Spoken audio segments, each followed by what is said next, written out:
கொஞ்சம் இங்கே இருந்தால் பார்க்கறதுக்கு chat.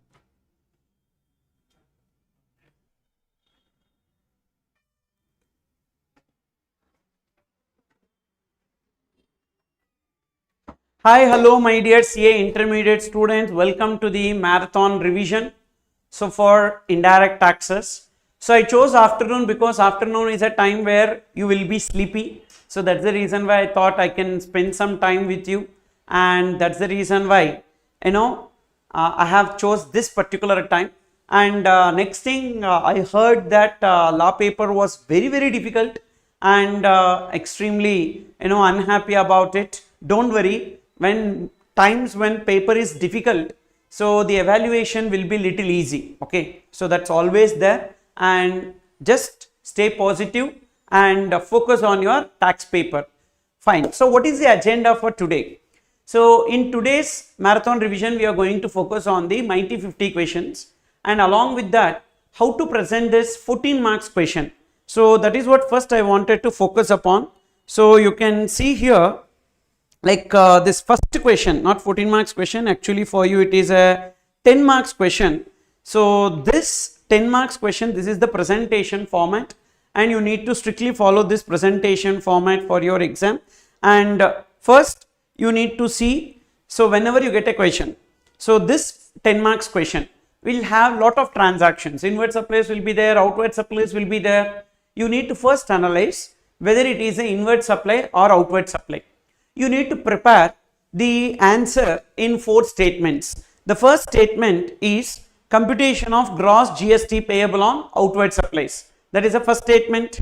And the second statement will be computation of GST payable on inward supplies under RCM. First one is outward supplies under FCM.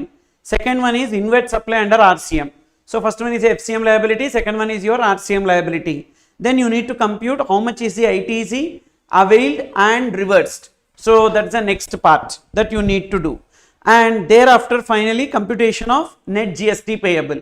So what you need to do is that once you start this answering this question, you need to prepare 3 separate pages. So in your answer sheet you prepare 3 separate pages. Page 1 you give it for gross GST payable under FCM. Page 2, so GST payable on inward supply under RCM. Third page you write input tax credit. Okay, now every transaction you read, and after reading the transaction you decide whether it is a outward supply or inward supply. Prima facie, by seeing the transaction itself you will be knowing as to whether it is a outward or inward supply. So you have to first identify that. If it is a outward supply, it will be coming under statement number 1. If it is inward supply, then if it is RCM liability, it will come under statement 2 plus statement 3 also, because whatever inward supply we pay GST under FCM or RCM, we can avail ITC. So it will come under ITC statement also. Sometimes ITC may not be available. So therefore inward supplies we need to analyze and accordingly decide either statement 2 and statement 3, or only statement 2 or only statement 3. Okay, so that is what we are trying to understand here. So first you selected it is an outward supply. After you know that it is an outward supply, sometimes it so happens that the transaction itself is not a supply, so that you need to verify always. So when you read the transaction, so you came to know that it is not a supply. Why it is not a supply? Maybe it is not covered under 7 subsection 2. If it is covered under 7 subsection 2, exclusion from supply. So what are the exclusion from supply? 7 subsection 2 read with schedule 3. 7 subsection 2 read with schedule 3. These are the activities which are excluded from supply. So you need to mention that the said activity is excluded from supply like that. And sometimes it may not be covered under 7 subsection 2, and it will not be covered under 7 subsection 1 also. Then also the activity is not a supply. Just write the note, and don't write the note separately. So write the note as a part of the table. So first you have written computation of gross GST payable on outward supplies. In this particulars, then value column you take CGST, SGST and IGST also you take. Okay, and what is it we need to see? First, the transaction is not a supply. When the transaction is not a supply, so we don't have to bother about the GST liability with respect to it, and just write a note that why it is not a supply. That is enough. Then suppose if it is supply, it may be exempted. How you know that it is exempted? If it is services, you need to refer to notification number 12 of 2017. So then it will be exempted. If it is goods, please remember, unless it is given as exempted, all goods will be taxable. Services, you know whether it is exempted or taxable. You need to refer to notification 12 of 2017. When it comes to goods, if it is given as exempted, then only exempted, otherwise all goods transaction will be taxable. Okay, suppose if it is exempted, again write the note inside the table itself. Don't write the note separately. Write the note inside the table itself. So exempted, but you write the note and take that value. Why? Because while computing the ITC reversal or while computing the turnover, it will be helpful for us. So that's the reason why you take the value. But when the activity is not a supply, don't take it into the value column. Then suppose if it is a supply and it is taxable, means what? Not covered under the exemption, it will be taxable, but it may be covered under RCM. So when it is covered under RCM, it is not taxable in the hands of the supplier, but it will be taxable in the hands of the recipient, correct? So due to that reason, you write taxable under RCM, you write the note, you take the amount also. Why we need to take amount? Why we need to take it in the value column? Because whenever my outward supply is covered under RCM, it is treated as exempted supply for the purpose of ITC computation. So that's the reason why it is treated as exempted for ITC. So take it into the value column. Then supply which is taxable under FCM, that alone you will bring into the liability. That too, if it is inter, it will come under IGST. If it is intra, it will come under CGST and SGST. Okay, so either inter or intra, depends. Suppose if it is inter IGST, if it is intra, then it will be CGST or SGST, and definitely you need to take it into the value column also. So this will be your gross GST payable under FCM. So all the notes and all you are writing here. So then and there they will evaluate and give the marking. And what is the purpose of exempted turnover? The purpose of exempted turnover is for ITC reversal. Why we need to do the ITC reversal? Remember, when you see the question, if there is taxable turnover as well as exempted turnover, what you need to do is that you need to do the ITC reversal. How to compute the ITC reversal? First you need to take total ITC. Into exempted turnover divided by total turnover. So total ITC into exempted turnover divided by total turnover we need to take. Okay, so that is with respect to this. And next, one second.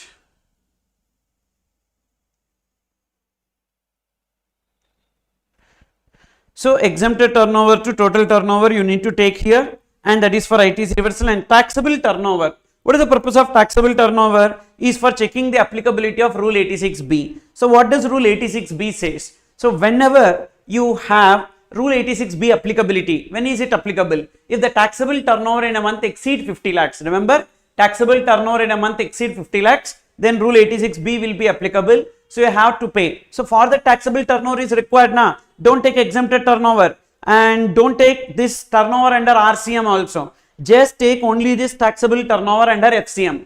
Don't take exempted turnover. Don't take taxable turnover. Just take taxable, that is this taxable turnover under RCM also don't take, because it will not be added in aggregate turnover, or it will not be added. It will be added in aggregate turnover, but not for taxable, because your outward supply is covered under RCM. You are not paying GST. So just this last one alone you take, and if this exceeds 50 lakhs, then 86B is applicable. We have to pay 1% of our gross liability through electronic cash ledger, even though we have sufficient balance in the electronic credit ledger. Like that one point is there, that is this 86B. So for that purpose, we will prepare this step 1, that is gross GST payable on outward supplies. Then computation of GST payable on inward supplies under RCM. So here we need to see outward supplies we have completed. Now inward supplies. First we need to analyze notification 13 of 2017. Sir, CG got salads. If it is coming under that list of Sir, CG got salads,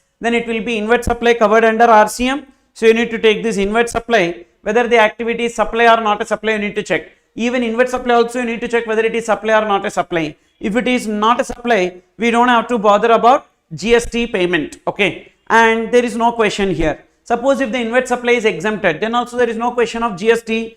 If the inward supply is covered under FCM, then it may come in third statement. It will not come in second statement, because already you paid the GST. You don't have to pay anything under RCM. Already you paid it to the supplier. So again, that will also not coming here. Whereas only those inward supplies which are taxable, on which GST is payable under RCM, will only be applicable here. And in this, suppose if they give one part related to import of goods, usually they will not check. Suppose if they give one question, one transaction related to import of goods. So what you need to do is that IGST on import of goods is also part of this statement, because on import you need to pay IGST. So that IGST paid under RCM can be availed as ITC. Okay, so that will also be part and parcel of this particular table. Then computation of input tax credit availed and reversed. So what we need to do here, first we need to take the input tax credit. What is that input tax credit? If it is blocked credit, don't take. If it is block credit, don't take. If it is inward supply for non-business purpose, also don't take. If it is inward supply used for exempted outward supplies, also don't take. So remaining only you need to take as credit. That is the ITC availed in 3B. So inward supply either taxable under FCM or RCM, you need to take here, because both can be availed as ITC. But from that, not eligible for ITC. Why it is not eligible for ITC? Three reasons it is not eligible for ITC. Number one, inward supply used for outward supplies which are exempted. Inward supply used for outward supplies which are for non-business purpose or blocked credits. You will not be able to take the ITC. So remaining you can take. Then you need to reverse the common ITC. How to reverse the common ITC? I told you just now. That is ITC availed. Whatever ITC availed into exempted turnover divided by total turnover, you will be reducing it. Then add the opening balance of ITC. You will get net eligible ITC for utilization. These three statements you completed. And finally, you need to do the computation of net GST payable. In this computation of net GST payable, first the gross GST payable under FCM, the statement number 1 ka total. So that you will take, and minus ITC utilized. What is ITC utilized? So here whatever ITC that is there, that particular ITC will be utilized. But remember, whenever you are utilizing the ITC, so that 86B applicability you need to check here. Suppose if 86B is applicable, then 99% of the liability only you can adjust, because we have to pay 1% through cash ledger. Suppose if rule 86B is not applicable, then 100% of the liability you can adjust it here. For example, your liability is 9 lakhs and ITC is also 9,50,000. Now, if 86B is not applicable, entire 9 lakhs you can adjust. So, therefore 50,000 will be carried forward. Suppose if rule 86B is applicable, out of that 9 lakhs, 1%. What is 1% of 9 lakhs? That is 9,000. You have to pay through cash ledger at any cost, okay, which means 8,91,000 only you can adjust from the electronic credit ledger. So remaining 9,000 you have to anyhow pay under cash ledger. That is this. So then GST payable under RCM we should not count for rule 86B, because that anyhow we need to pay through cash ledger only. So finally you will get net GST payable through electronic cash ledger, okay. So that is with respect to this. Then, so we have completed this computation of net GST payable. This is the presentation format. Now we will see 5 questions related to this discussion, okay. And some students are asking how long this video will be. So don't worry, I will not take much of your time. So as soon as possible I will try to complete. So I am targeting to complete it somewhere by 6 PM like that. So let me see, to whatever extent early I can complete, I will complete, because I know that you have so prepare other things also. So therefore I will not waste your time much. Now you can see here one question. So we are going to do some 5 questions related to this. Look into Mighty 50 question number 46. So this Mighty 50, it's already there in my website. Already you would have downloaded it also. And while doing the exam oriented batch on GST, I did the discussion related to this Mighty 50, and it might be there already with you. Otherwise also you just go to my website tharunraj.com, and in the downloads, so this Mighty 50 PDF will be there. You can see this question number 46. Mr. Prithviraj, registered under GST, is engaged in supplying services as discussed in the table below in Maharashtra. So Maharashtra, this person is located. So be clear with respect to the location of supplier, because we need to determine the place of supply also. That's why he has furnished the following information with respect to the services provided or received by him during the month of February. So first one, Carnatic music performance given by Mr. Prithviraj to promote a brand of ready-made garments, 1,40,000. Clearly it is outward supply. Clearly it is outward supply. So we need to keep it under outward supplies. Carnatic music performance given by Prithviraj to promote a brand of ready-made garments. It's an outward supply and the value will be 1,40,000 and it is not exempted. Why it is not exempted? Because he is acting as a brand ambassador. We have one exemption. What is that? Services by a performance artist in folk or classical art form of music, dance or theatre, where the consideration charged per performance does not exceed 1,50,000, then it will be exempted. But this exemption is not applicable if they are acting as a brand ambassador. In this case, they are acting as brand ambassadors, therefore it will be taxable. And moreover, it is taxable and it will be coming under FCM, because we don't have RCM with respect to artist services. So therefore, it will come table number 1. So it will come in table number 1, that is gross GST payable under FCM. So in that, taxable, FCM, and it is clearly given as intra-state transaction. So CGST, SGST we need to keep. So 1,40,000 into 9%, 9%, 12,600 and 12,600 like this. Okay. Then next one, outdoor catering services availed means it is an inward supply. Availed means inward supply. Availed, inward supply for a marketing event organized for his prospective customers, intra-state transaction. Generally, this is not covered under RCM. So it will be taxable. We don't have any exemption for catering services. It will be taxable under FCM. So, but who would have paid GST already? Supplier would have paid GST. So it will not come in statement number 2. So first one will come in statement number 1, whereas second one will not come in statement number 2 because it's not a RCM liability. But can we take ITC? So it will come in statement 3, but outdoor catering is a blocked credit. Catering service is a blocked credit. We cannot take ITC, but we have certain exceptions. What are those exceptions? If it is under a statutory obligation incurred by employer to employee, or number 2, if inward supply, outward supply in the same category, that is not given here. And inward supply, part of composite or mixed outward supply, that is also not given here. So due to that reason, so ITC available or not available? No ITC, but we need to write a note regarding this. So you can see here inward supply details. So inward supply details, computation of ITC available. In that outdoor catering, ITC not available. You need to write the note related to this in the third statement. Okay, in the third statement you need to write the note related to this, that ITC not available. Then third point, service of transportation of students provided to Subhaskar College providing education. Again it is outward because they are providing the services outward. So transportation of students provided to Subhaskar College providing education as a part of curriculum for obtaining a recognized qualification.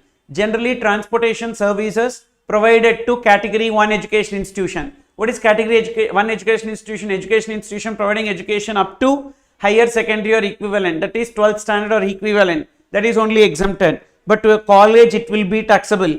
It will be taxable and it will come under FCM. So transportation services, we don't have any RCM. Only renting of motor vehicles will come under RCM. So that too, renting of motor vehicles, if supplier is other than body corporate, recipient is body corporate, rate of GST is 5%, then it will be RCM. But here it is transportation, not covered under RCM, it will be FCM only. And outward supply, so where it will come? It will be in first statement. In that first statement, so we need to take, and it is given as intrastate transaction. So in the first statement you need to write the explanation, intrastate, so CGST, SGST liability. And wherever rates are applicable it is given CGST, SGST, IGST are 9%, 9% and 18% respectively. Due to that reason we are taking this. Then legal services availed for official purpose from an advocate located in Gujarat, intrastate transaction, it will be inward supply. So inward supply and definitely advocate services provided to a person whose turnover during the previous year exceed the threshold limit. Generally advocate services provided to a person other than business entity is exempted. advocate services provided to another individual advocate or firm of advocate is also exempted. Advocate service provided to a business entity whose turnover during the previous year does not exceed threshold limit is exempted. Advertisement services provided to government is also exempted. But here it is a business entity. Mr. Prithviraj is a business entity whose turnover during the previous year exceed threshold limit 2.5 crores. Definitely it will be taxable and it will be falling under second statement. So because it is taxable under RCM, interstate transaction. So IGST liability. First one is forward charge, and then you can see reverse charge. In this reverse charge, second statement, legal service availed from an advocate 1,75,000 IGST liability because it is given as interstate. It will come under second statement. Also, can we take ITC with respect to this? Yes, we can take ITC with respect to this. So it will come in third statement as well. You can see here legal services. It comes in third statement as well. So here this is the first statement, GST payable under FCM. Then second statement, GST payable under RCM. Then third statement is computation of ITC. So that's what I told you. Whenever we have RCM liability, be careful. It will be falling under second statement as well as third statement. Then next, services provided to Wealth Bank as a business correspondent with respect to accounts in a branch of the bank located in urban area. So business facilitator or business correspondent, agent of business facilitator or agent of business correspondent providing services to rural area branch is only exempted, but urban area branch is not exempted. So it will be taxable. And is it outward or inward? Definitely outward. It will be taxable. And will it come under RCM? No. Business facilitator to bank is only RCM, but business correspondent is not RCM. So business facilitator providing service to banking company or agent of business correspondent to business correspondent is only RCM. Here it will be FCM, and therefore it will be falling under the first statement. It is given as intrastate. So 2 lakhs into 9% and 9%, that is business correspondent services. Then recovery agent services provided to a car dealer. Again it will be falling under outward supply because they are providing the services. Recovery agent service provided to a car dealer, intrastate transaction 15,000. It will be falling in the first statement. First statement we need to keep it because it is an outward supply, and we have RCM. When it will be RCM? If it is to a bank or NBFC, it is RCM. Recovery agent providing, we don't have any exemption for recovery agent, but recovery agent providing services to bank or financial institution or NBFC is RCM, but here it is not to a bank, it is to a car dealer. That's why it will be FCM, and it will be falling in first statement, intrastate. You can see here 15,000, 9% and 9%. Okay. Next, general insurance taken on car. Taken on car means it's a inward supply. General insurance taken on car, it's a inward supply. Seating capacity is only 5. Used for official purposes. Intrastate transaction 40,000. So first, insurance service, we don't have any RCM. Only insurance agent to insurance company is covered under RCM, but otherwise it is not. So it should come only in the third statement. So but here if you observe, motor vehicle capacity does not exceed 13, and usually car they cannot take ITC. As on car they cannot take ITC. With respect to the car, insurance paid also, there is no ITC with respect to this. But that fact that ITC not available, you need to write here nil. So ITC not available because if the motor vehicle purchased is not eligible for ITC, then on the insurance services, repair services, then servicing, authorized service center services, or hiring, renting and leasing of motor vehicles, also not eligible for ITC. 4 inward supplies of services in relation to motor vehicle not eligible for ITC. So whenever it is not eligible for ITC, so number 1 insurance service, number 2 repair and maintenance, number 3 authorized service center, number 4 hiring, renting and leasing of motor vehicle. If the motor vehicle purchased is not eligible for ITC, these 4 service also not eligible for ITC. Accordingly, it will be nil. So what will be the total ITC available that we need to take? Now all the transactions we completed. Then notes, all inward and outward are exclusive of taxes. All necessary conditions have been fulfilled. Compute the net GST payable. So now once you put it into 3 different statements, now you will get a clarity. Now first statement total you will do. So that will be GST payable under FCM. Then second statement total you will do, that will be coming under GST payable under RCM. Okay, so this you got. And next computation of total ITC. So this third statement total also you did, you got the ITC. Now we need to check for rule 86B. What is the taxable turnover? So if you see here forward charge 1 lakh 40, 1 lakh, 2 lakhs. So this 1 lakh and 2 lakhs and 15,000, all these things definitely it will not exceed. Everything is taxable turnover only here, but it does not exceed 50 lakhs. So rule 86B is not applicable. Moreover, our ITC is less than our liability. No, because ITC if you see hardly 31,500 only, no issue, but we are just checking. Now IGST credit, what we will do, we'll use it first. So CGST, SGST liability and minus IGST credit and 15,750, 15,750, that much is only ITC, 31,500. Then add GST payable under RCM. So we will get the net GST payable in cash from electronic cash ledger. Okay. Here where we present inward supplies in the format, third statement. So second statement as well as third statement it will be coming. Second statement inward supplies under RCM. Third statement inward supplies on which ITC is available. So just stick on to this. Definitely you will be able to solve any question and format. And finally notes and all is part and parcel of the table itself. Okay. Next, another question you see. So we are going to solve 5 questions. Question number 46 to 50 and 47th question we are going to discuss. These 5 questions is enough for the comprehensive questions. So this will give you a complete idea about how to present the 10 marks question. Okay.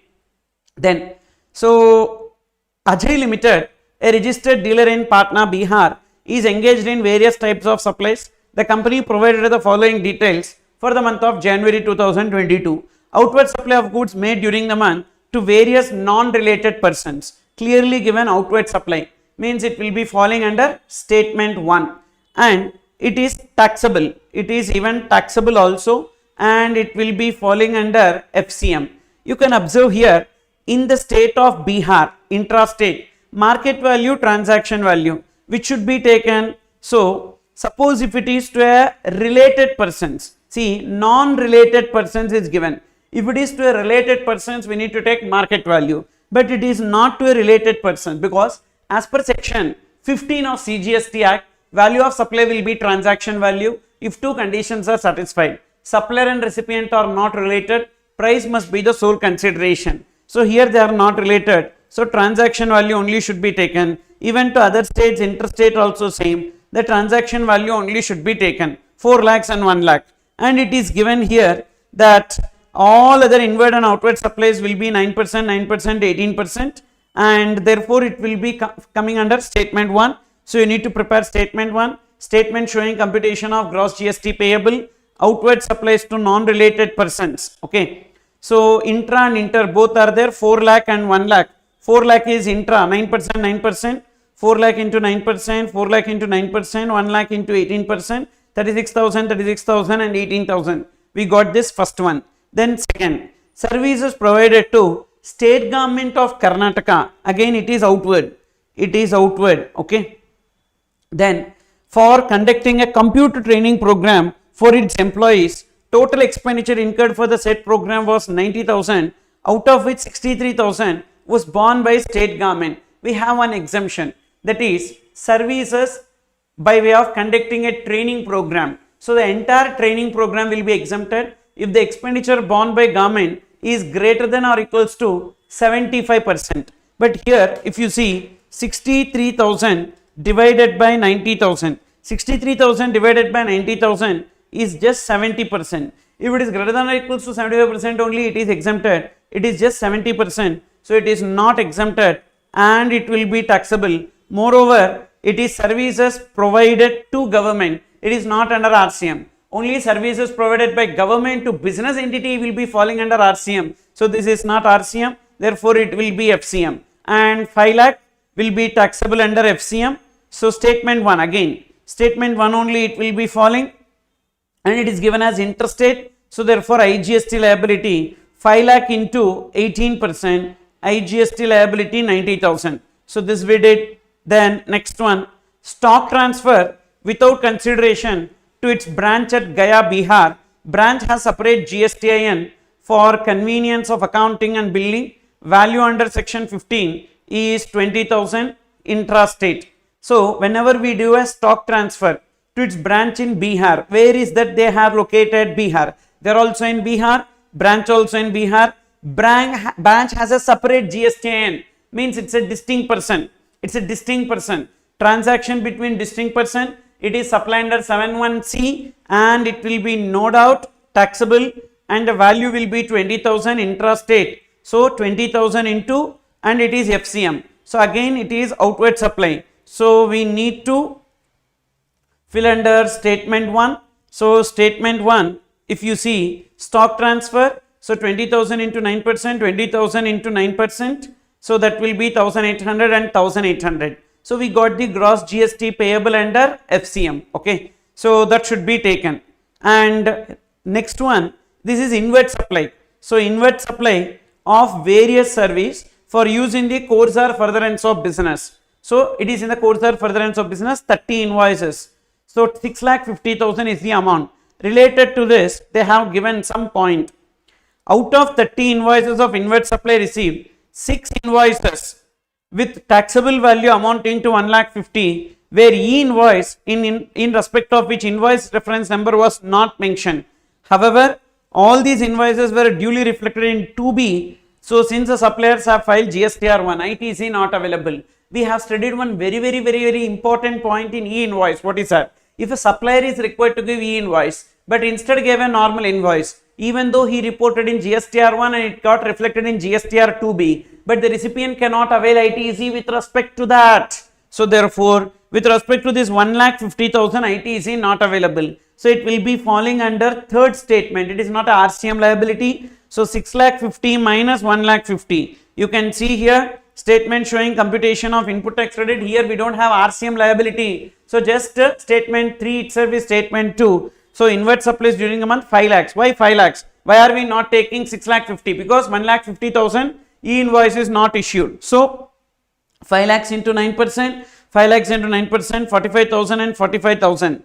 And next one, what we have, all the amounts given are exclusive of taxes. During the course of arranging and filing documents, the accountant of Ajay Limited observed that an invoice for 30,000 excluding tax dated 2/12 was omitted to be recorded in the books of accounts and no payment was made against the same till the end of January 2022. The invoice was issued by Mr. Mukesh of Patna, from whom Ajay has taken cars on rental basis. Invoice included cost of fuel also, intra-state transaction. So will it be falling under RCM?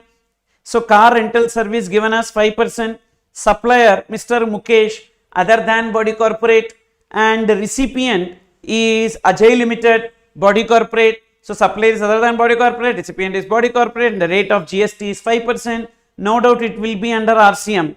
And so this invoice was issued and they have not recorded this transaction. So now can we record this transaction? Yes. So see the inward supply under RCM. So statement 2, inward supply under RCM 30,000, because this 30,000 only na, 30,000 excluding tax. So into 2.5%, into 2.5%, because it is given as intrastate, clearly given as intrastate, that's why 2.5, 2.5, 750, 750. And this particular transaction will fall under second statement as well as in third statement. That is, we can take ITC also with respect to this. So we can take ITC 750 and 750. So two places it will be falling. Then rate of GST we saw, no opening balance of input tax credit, everything we completed. So first gross GST under FCM 37,800, 37,800, 1,08,000, and RCM liability 750 and 750. ITC we got. So 45,750, 45,750. Now if you observe here, we have credit more than the liability, because credit is 45,750, 45,750, liability 37,800, 37,800 and 1,08,000. So now in this case what we can do? So first we can use 37,800, 37,800 for payment of CGST, SGST. Excess balance of credit can be used for payment of IGST liability. And so GST under RCM we need to add. So we will get the net GST payable 750, 750 and 92,100. Okay. Understood? So this question we don't have to check rule 86b. Why we don't have to check rule 86b? Again you see taxable turn, we don't have that much of credit. If the total of the credit is more than the total of the liability, total liability 37,800, 37,800 and 1,08,000, whereas total of ITs is just 45,750, 45,750, definitely the credit is less than the liability. So due to that reason we don't have to check for rule 86b. Okay, so that is with respect to this. Then next one, question number 48. So two questions we completed. Question number 48, Craft Model Limited, registered dealer in Patna, Bihar, engaged in various types of supplies. It is not engaged in renting of cars business. The company provided the following details for the month of January. Outward supply of goods made during various non-related persons. So clearly it is given as non-related. Again the same similar type. So we don't have to take market value. We need to take transaction value. It will be falling under the first statement because it is an outward supply. And first one is intrastate, second one is interstate, 4 lakhs and 6 lakhs. So statement 1, so that is outward supplies, 4 lakhs, 6 lakhs. So this will be taken. So outward supply first transaction.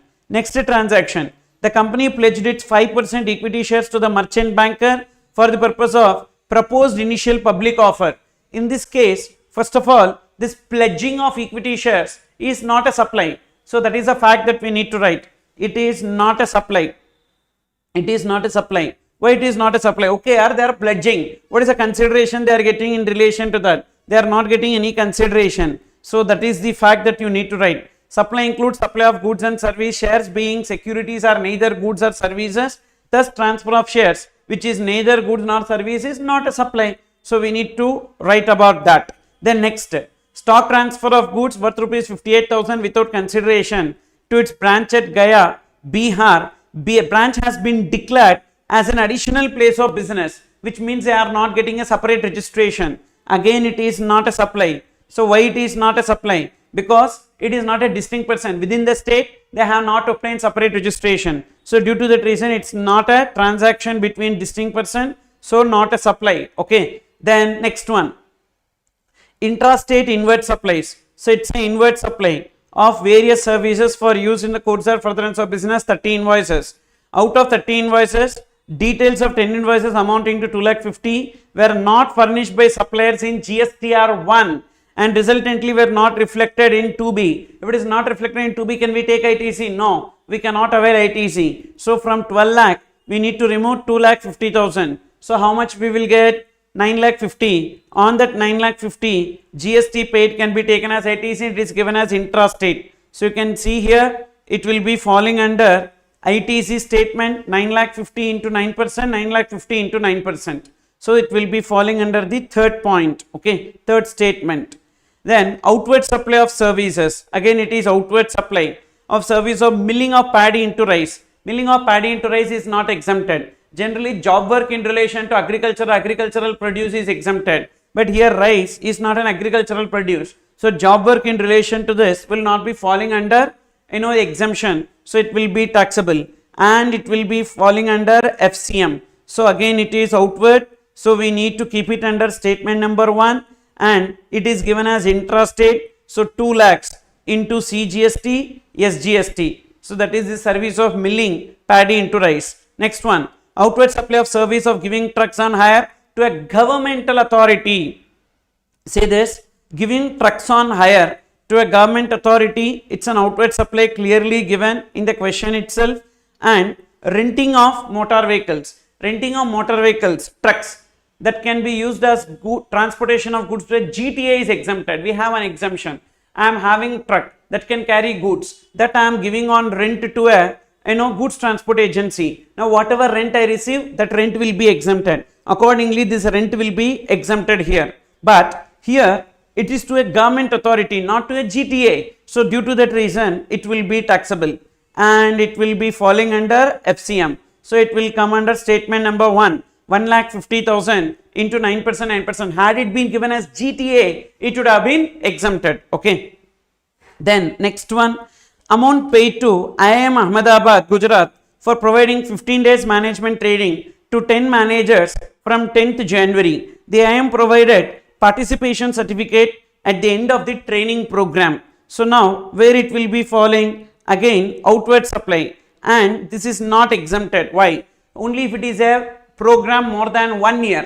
IIM is offering a program more than 1 year is only exempted. Here it is only for 15 days certification program. So this will be taxable and it will be covered under FCM, falling under statement number 1.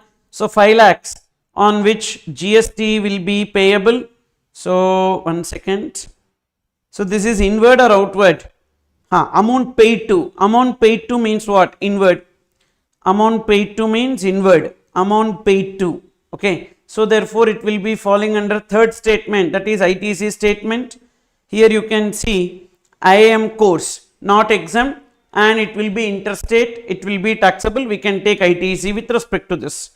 Purchased air ticket, again inward, for its employees from Patna to Guwahati airport in economy class. Total fare was 1 lakh, out of which base fare was 80,000. So here if the starting point or ending point of the transportation or by air in economy class is in northeastern states. So Assam is a northeastern state. So due to that reason it will be covered under exemption. So this we will write as a note that the said activity is exempted. Transport of passengers by air terminating in airport located in Assam is exempt from GST as the transportation is in economy class, like that. Okay. Then additional information. All the amounts given are exclusive of taxes wherever applicable. During the course of arranging and filing documents, the accountant of craft model observed that an invoice for 30,000 dated 2nd December was omitted to be recorded in the books of accounts and no payment was made against the same till the end of January. The invoice issued by Mr. Rahuketu of Patna. So this is for cars on rental basis. So supplier is other than body corporate and the recipient is body corporate, and the rate of GST for car rental is 5%. So definitely it will be RCM. So on the 30,000 inward supply under RCM, so they can avail the ITC. Okay. First we need to add it under RCM liability and thereafter we need to consider this as ITC also. Okay. So next one. So see this, how much is the ITC with respect to this? 2.5%, 2.5%. And what is the transaction here? You have to observe. So 2nd December 2023 was omitted and the payment was not made till the end of January 2024. This transactions pertains to January 2024. What will be taken as the time of supply for this transaction? The time of supply for this transaction RCM is first. So we need to see the date on which payment is made to supplier, not yet made, and 61st day from the date of invoice. So 2nd December, 61st day is somewhere beyond February, like February only it will be falling, it will not be covered in January. So due to that reason, we don't have to take ITC with respect to this. First of all, there is no RCM liability and there is no ITC. See this, time of supply for such service is 1st February being earlier of the date of payment or 61st day from the date of invoice, whichever is earlier. So as the transaction is not falling in January, we don't have to consider liability. That's a very good point. So you should not miss this. Okay. Then regarding pledging of shares, the face value of shares is 5 lakhs, market value is 8 lakhs. That is irrelevant and rate of GST is given. For tickets, it's taxable rate in Assam? No. If the starting point or ending point is in economy class, is in northeastern states. What are northeastern states? MMTN, ASAM. Manipur, Mizoram, Tripura, Nagaland, Assam, Sikkim, Arunachal Pradesh, Meghalaya and Bagdogra in West Bengal. So then it will be covered under exemption. So that is this point. So this is a very good point that time of supply is also tested in this. Okay. Then, so this is about the question, and question number 49. Surya is engaged in providing a bouquet of goods and services, including service of renting of cars. It is registered in Jaipur, Rajasthan. It provides the following information for the month of January. First, organized a business exhibition in Gujarat for Jignesh Industries, registered in Surat, Gujarat. So it's an outward supply. Outward supply, and here we don't have exemption. We have an exemption for business exhibition. Conducting business exhibition by a person outside India is exempted. But that point is not applicable here because the exhibition is conducted in Gujarat and therefore it will be taxable. We don't have exemption. Moreover, business exhibition services, we don't have RCM, so it will be FCM. Now they have not given whether it is intrastate or interstate. So we need to apply place of supply. So for organizing an event, B2B or B2C, B2B, so location of recipient is the place of supply. So place of supply is location of recipient, that is Gujarat. Therefore, it will be coming under intrastate supply and accordingly chargeable to GST. So it will be falling under first statement. So see the first statement, in that 20 lakhs and we need to treat it as taxable under FCM. So where is the supplier located? One second, Rajasthan, sorry. Supplier is in Rajasthan and the place of supply is in Gujarat.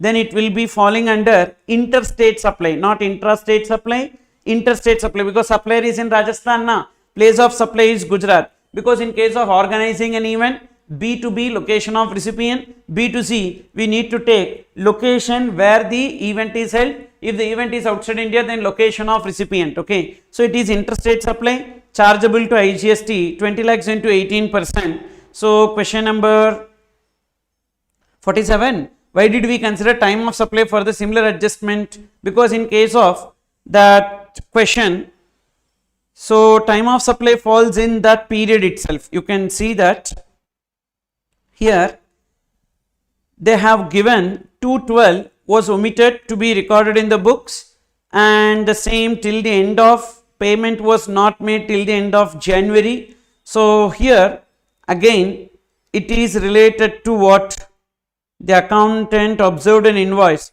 but they have not given cars on rental services. So then here also it should be same way. Here also it should be same way, but that point is missed here, because here again if you see, so first the date on which payment is made to supplier. So what is the payment that is made to supplier? January, and 21st day from the date, 61st day from the date of invoice in December, 31 minus 2, so that is 29 days in December and 31 days in January. So 61st day only will come. So logically for this case also, the time of supply provision if you apply, so then it will not be taken under RCM. Okay, but that point is not applied in this particular question in the exam. But for exam, what you need to do is that you need to consider the time of supply provision, and this is the old question given by ICI, this is the updated question given where they considered the time of supply provision. So if you consider the time of supply provision, it will change. Okay, be careful with respect to this. Then I thought for northeastern states only, terminating and embarking from airport is only exempted. Yes, Assam is northeastern state only. So what are the northeastern states? So the northeastern states are MMTN, ASAM. So Manipur, Mizoram, Tripura, Nagaland, Assam is a northeastern state. Sikkim, Arunachal Pradesh and Meghalaya. Okay, and then Bagdogra in West Bengal. These are the states. Then coming back to this second point, provided accommodation services to 10 CA students originally from outside Rajasthan in a hostel, Surya Homes owned by it. Surya Homes is located in Jaipur, Rajasthan. Hostel accommodation charges are 22,000 per student per month. As per the agreement, minimum period of stay in the hostel is 4 months. So there is one exemption.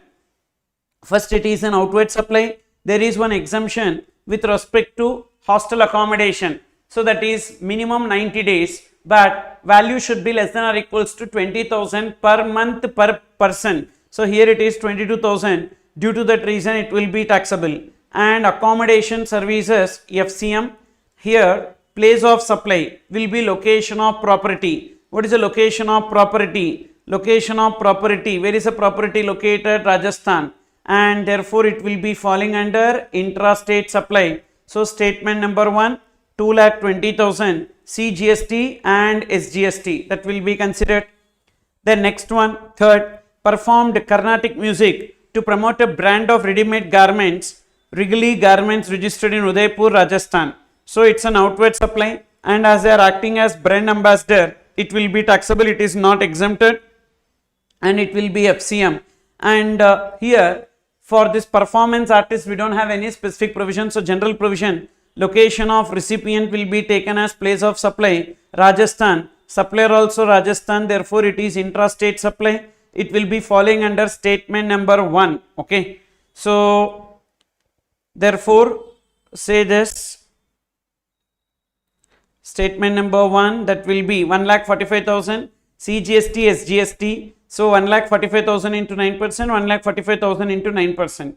It's related to air tickets, not the airport. Then why still exempted? Array, it is not about airport. It is about airline only. So that exemption is not for airport. It is for the air ticket. So ticket is exempted. So air ticket is exempted. And if the starting point or ending point of the passenger is in northeastern states or Bagdogra and West Bengal, maybe you are getting confused with respect to regional connectivity scheme airport versus this air ticket in economy class. Okay, so that's why you should have attended classes with some good faculties. Okay, so then you will not get this confusion. It's okay, fine. So please don't get confused. Then look into the next one. Intrastate services provided as a business correspondent of Money Bank registered in Rajasthan with respect to accounts in its Jaipur city branch. So provided means outward supply, and it is given as intrastate as a business correspondent, rural area or urban area, Jaipur city branch, definitely urban area. So it will be taxable under FCM. So it will be falling under statement number 1. So 1,20,000 into CGST SGST. So it is not exempted because it is business correspondent. Had it been business facilitator, it will be RCM. Okay. Sir, will there be any change in renting a motor car adjustment if the cost of fuel is not included? Yes. If the cost of fuel is not included, the rate of GST will be 18%. So then it will not be coming under RCM. So only if cost of fuel is included, the rate of GST will be 5%, and the rate 5% means it will fall under RCM. Okay. Then next one, rented a commercial property in Jaipur, Rajasthan to Ganga Limited, a supplier of goods and services registered in Jodhpur, Rajasthan. Surya is a director in Ganga Limited. Rented a commercial property. Again, it will be outward supply. So commercial property renting is taxable. No doubt it will be taxable. But is it FCM or RCM? So commercial property supplier is registered. So when commercial property will come under RCM, supplier should be unregistered, recipient should be registered but not opting for composition scheme. Here supplier is registered, so it will be FCM only. Even though he is a director of the company, but that is of no relevance here. It will be FCM only, and it will be falling under statement number 1. Only in the capacity of director, if they provide services, it will be falling under RCM. But in their personal capacity, when they provide services, why it will come under RCM? So therefore it will be FCM 3 lakhs into 9%, 9%. And it is, why it is intrastate? Simple here, what will be taken as a place of supply in case of service in relation to immobile property, location of property that is Rajasthan. Therefore it is intrastate supply. Supplier is also Rajasthan, property also Rajasthan. Then sponsored a business summit organized in Bikaner, Rajasthan by Associated Chamber of Commerce and paid sponsorship fee of 5 lakh to Associated Chamber of Commerce registered in Jaipur, Rajasthan, not a body corporate. Again, it will be falling under outward or inward. So here inward it is. They have paid the money. They paid the sponsorship money, means it's an inward supply. Now we need to check whether it will fall under RCM. Now for sponsorship services, wherever it is taxable, is it a sporting event? No. So therefore it is taxable. Wherever it is taxable, sponsorship service will come under RCM if the supplier is other than body corporate and the recipient is body corporate or firm. Here supplier is other than body corporate and the recipient is not a body corporate or firm, Surya. So due to that reason, it will be still FCM only. So taxable under FCM. Why not RCM? Suppose if the supplier is other than body corporate and the recipient is body corporate or firm, then only RCM. Otherwise it will be FCM. So therefore it will be falling only in statement number 3, that is related to ITC. So we don't have to take it under RCM liability, just the ITC alone. ITC available, so we need to consider it here. Okay. Then next one, received services of transportation of goods by road from Sindhu Transporters, an unregistered GTA of Jodhpur, Rajasthan. It's an inward supply, and when it comes to inward supply from a GTA, it will be falling under RCM. Moreover, GTA, it is given unregistered GTA. How they can opt for FCM? They cannot opt for FCM. So definitely it will be taxable under RCM, and it will be falling in two statements, second statement and third statement. First we need to consider it as RCM liability. You can see here it is transportation unregistered GTA, and it will also be taken under RCM liability. Okay, RCM liability, two places this adjustment will come. Then next one, taken cars on rental basis from Ajay Limited registered in Jodhpur, Rajasthan. It's an inward supply, but it will not be falling under RCM. Why? Because in case of renting of motor vehicles, supplier should be other than body corporate, but here supplier is body corporate, so it will be FCM only. So just it will fall under third statement. We can take ITC with respect to this, taking cars on rental basis. But when you take cars, if the car purchased is not eligible for ITC, even they cannot take ITC with respect to renting of cars, and that's what they have given. So providing service of goods and service including service of renting of cars means their outward supply is renting of cars, so they can take ITC with respect to this renting of cars. Generally renting of cars is a blocked credit, because if the car purchased is not eligible for ITC, they cannot take ITC on even cars taken on rent. But in this case, the cars which are taken on rent eligible for ITC because they are inward supply, outward supply in the same category. Moreover, here one more point also we have, that if the motor vehicle purchased is eligible for ITC, yes, as they are into renting of cars, if they buy the car, they are eligible for ITC. So rent a cab also eligible for ITC here. So on 2 lakh rupees, first ITC is available here. On 2 lakhs, see here ITC.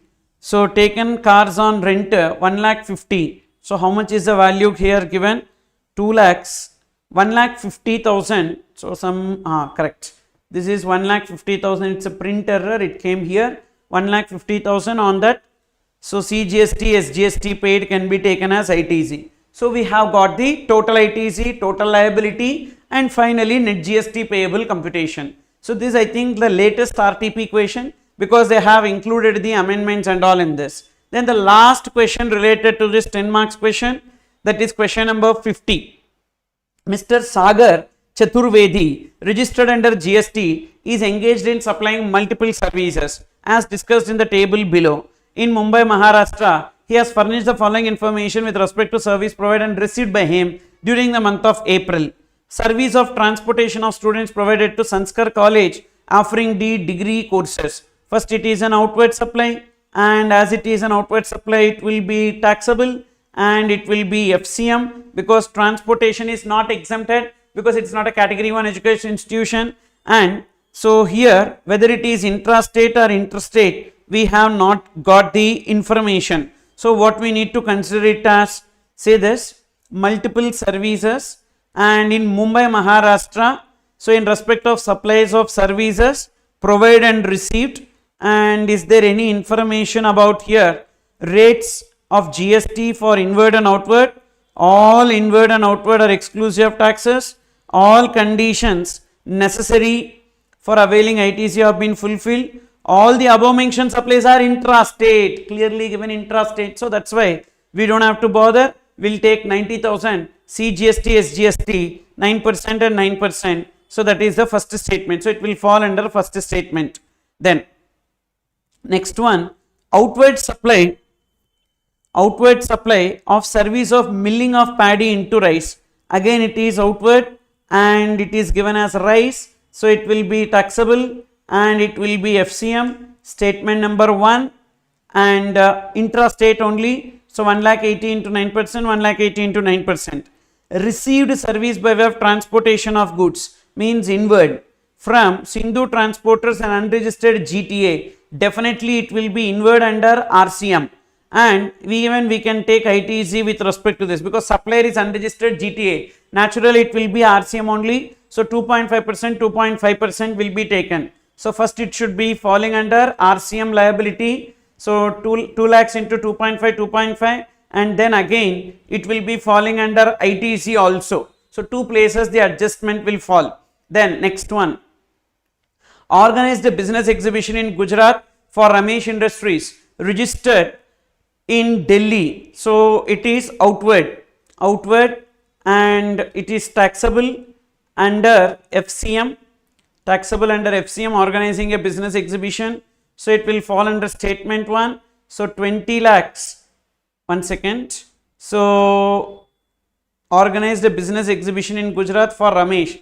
Here, why it is taken as inter, I will tell you.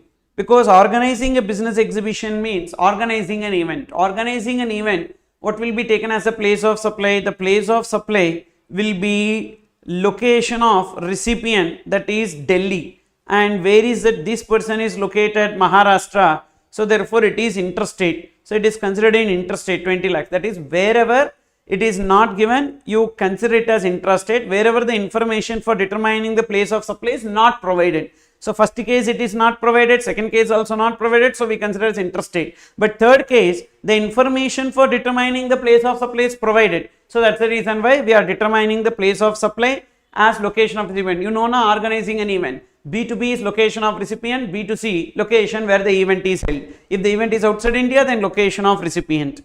Then provided training to employees of Ashinya Interiors, a proprietorship concern of Rajasthan. So again it is outward training. So training and performance appraisal, what will be taken as a place of supply? Place of supply, B2B location of recipient, B2C location where the event is held.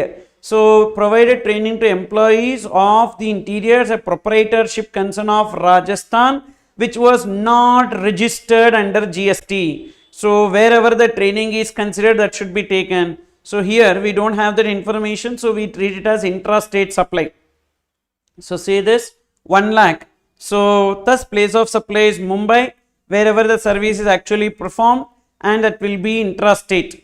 Then recovery agent service provided to a car dealer. Again it is outward and we don't have information for determining place of supply. So it will be falling under statement 1, 1 lakh into 9% and 9%.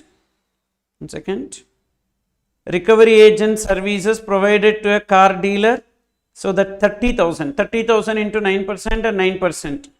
Next, legal services availed. So inward from an individual advocate, and their turnover during previous year is 1.8 crores. So it will be taxable under RCM. So second statement, and even ITC also we can take. So you can see here inward supply under RCM, and on which ITC is also being availed. Okay. Then, sir, why it is interstate? Listen carefully. Legal service availed for official purpose from individual advocate located in Gujarat. Generally, for services, if there is no specific provision, general provision, location of recipient. What is location of recipient? Maharashtra, Gujarat and Maharashtra. So it is interstate. Sponsored his business in a cricket match organized by Mumbai Cricket Association. So it's an inward supply, wherein the amount paid 1,50,000 to the association. Mumbai Cricket Association is not a recognized sports body. So therefore it will be taxable, on which GST payable under RCM, and even we can take ITC also with respect to this. So it will be falling under, 1 second, sponsorship. Sponsored is business in cricket match organized by Mumbai. Definitely it will be FCM, not RCM. Because see, when it will be RCM, recipient should be body corporate, but recipient is an individual, Mr. Sagar Chaturvedi. So it will not be RCM. So just we will take ITC with respect to this. So there is no RCM liability and only the ITC. So CGST, SGST. That's it. So from this we need to compute the net GST payable. Okay. Body corporate point and the commercial property point, FCM, RCM, you be careful with respect to this. Okay. So this is how you need to prepare the first question. Okay. That is 10 marks question, wherein we did the 5 questions. So you will get an idea about, the way of presentation of this. Okay. Next, what you need to see is the remaining questions, that is on amendments. So here you can see some questions on amendments we will discuss.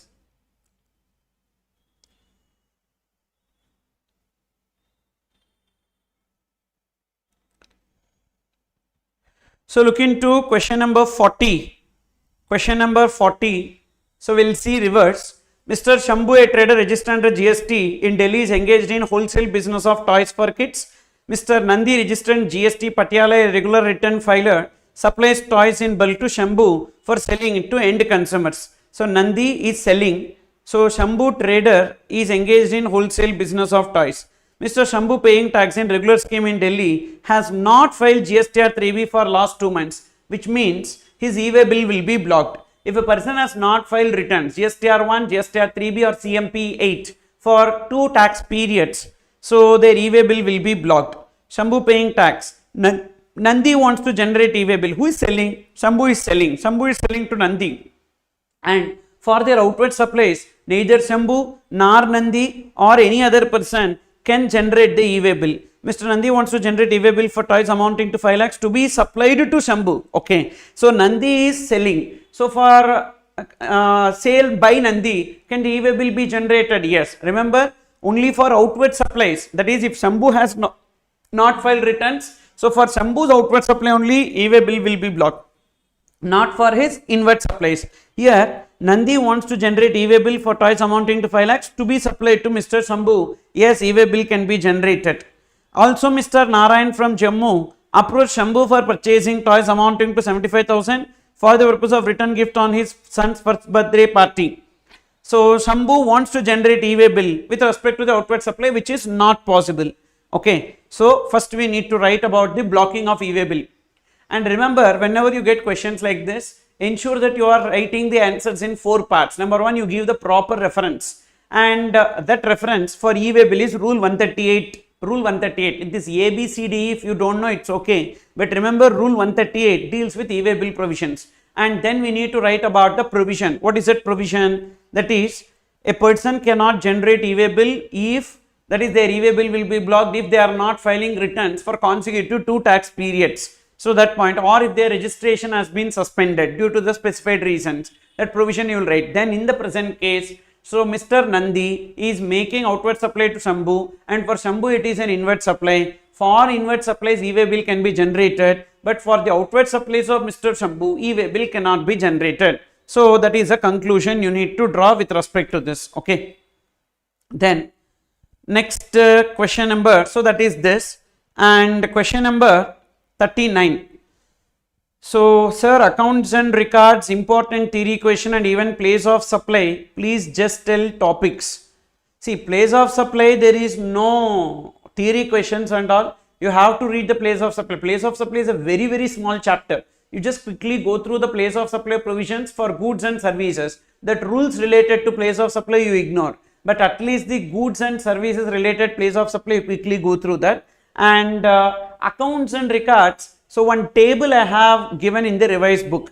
So the table alone you see. So what are the accounts and records? I formats means what? Inward supplies. F means foreign trade, import and export. O means outward supplies. R means RCM, inward supplies, that is RCM purchases. Then M for manufacture and production related records. Then advances received, paid, adjusted. Then tax details, stock details. I format plus what are the extra records to maintain, like that. One table I gave in revised book. So that table alone you just go through and go for exam. Mostly theory question will be from that only. Okay. Then say this question: Mehul Enterprises registered under GST in Uttar Pradesh and a monthly return filer is engaged in making taxable supply of goods or services. It furnished the details of its outward supplies in form GSTR 1 for the month of January on 11th February. However, on 14th February, the accountant of Mehul Enterprises noticed that one invoice issued to Vaishali traders for supply of goods of value 1 lakh pertaining to January has been inadvertently missed to be declared in GSTR 1 furnished for January. So this is a concept related to GSTR 1A. Suppose if the GSTR 1 is filed by 13, thereafter before filing GSTR 3B for that month, we can add the invoices. Here for January, by 11th February they filed GSTR 1. Thereafter on 14th February, they realized that they missed the invoices. He has approached you for advice before filing form 3B for the said month. So before filing 3B for the said month, they can definitely file GSTR 1 and add these details. Okay. And this will be reflected in GSTR 3B of January itself. Yes. GSTR 3B of January itself, it will be reflected, which will be filed by 20th of February. By 11th February, whatever data they entered in GSTR 1, and thereafter whatever data they entered in GSTR 1A, both 1 data and 1A data will be reflected in GSTR 3B, which is filed by 20th of next month, and they need to pay the liability. Then you are required to briefly determine whether Mehul Enterprise can amend the details of outward supply in GSTR 1 of January.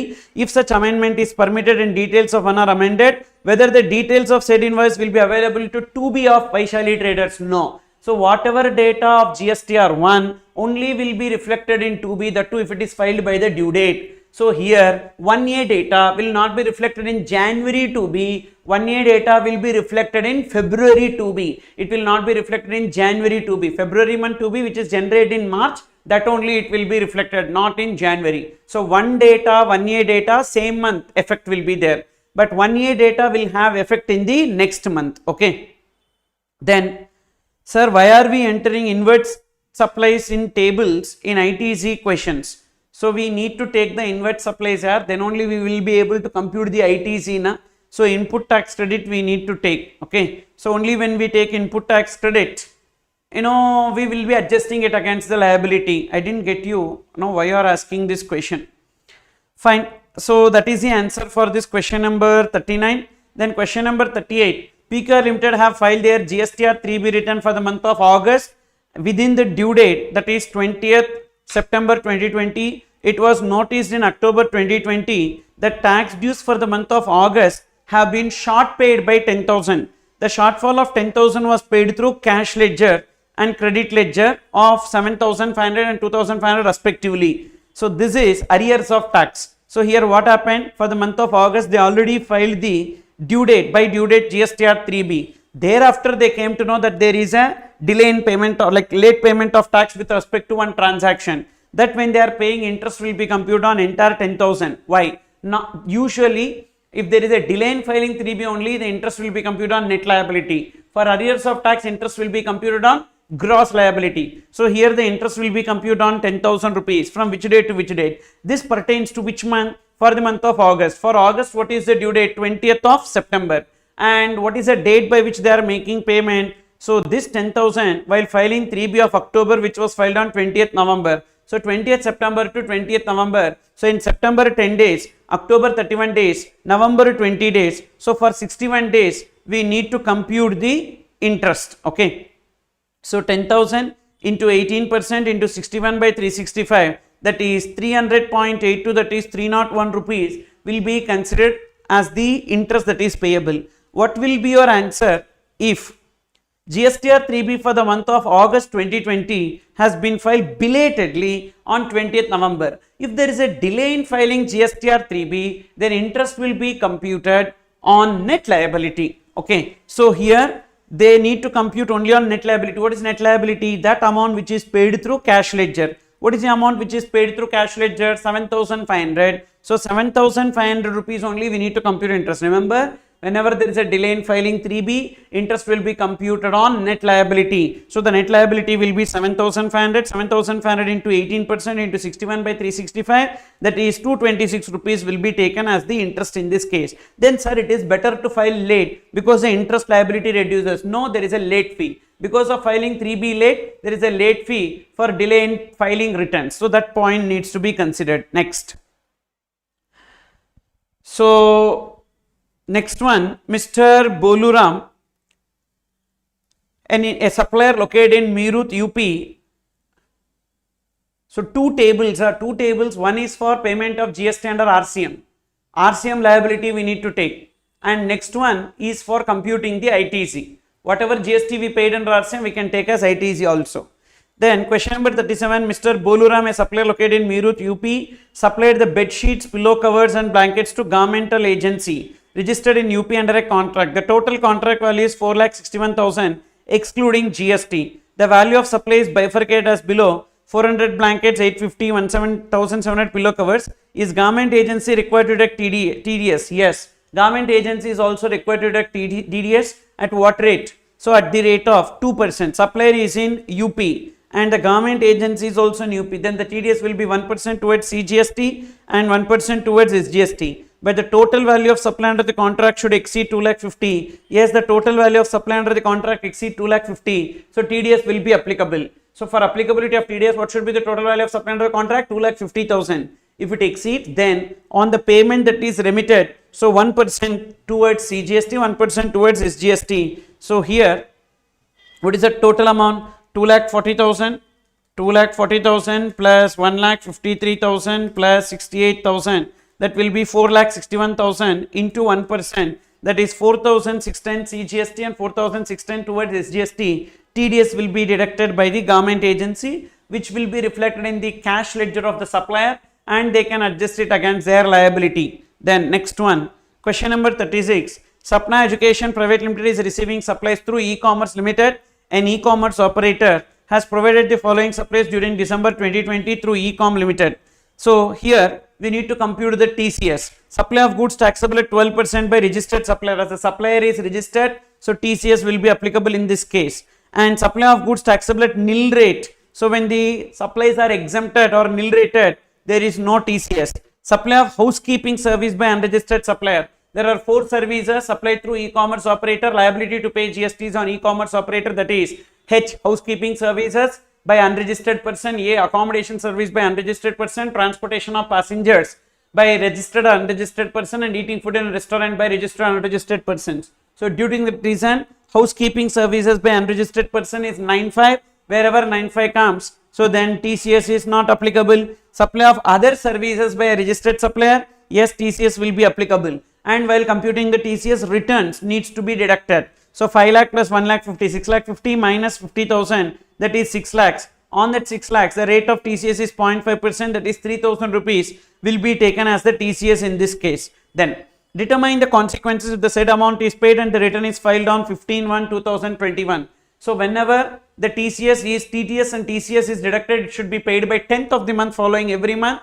And here, this is for which month? Through December 2020 means 10th January, but they are filing it on 15 January, means there is a delay. So that delay is for 5 days. So on 3,000 rupees, interest will be computed for 5 days. 3,000 into 18% into 5 by 365, 7 rupees.